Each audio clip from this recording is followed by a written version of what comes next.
ဇလေးတွေလေးပြေနဲ့စောကစားလှပါတဲ့စီးချမ်းများနဲ့မိုးဆက်တန်တွေကြားကိုချရောက်မိနေစေမင်းရဲ့ရည်သံများအတိတ်ကပုံရိပ်တွေဝေဝဲလို့နေကိုအနာအရာရာကိုတတိယနေစေပါအချစ်ရဲ့လေးပြင်းညင်းလေးရဲ့တိုက်ခန်းလို့တဲ့ဆောင်သွားပြန်မြနိုင်တော့တဲ့ဒုနေရောက်ရမှတ်တရားများစွာဟိုးရင်အတိတ်အကြောင်းတွေပြန်လွမ်းစေသလားအခုတော့လေအမတ်တရားတစ်ပုဒ်ပါအချစ်ရာ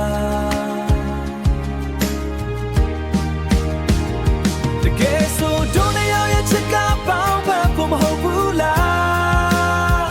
မျောလင်းချက်နဲ့ဝေးရာကိုတယောက်တနေရာခွဲခွာ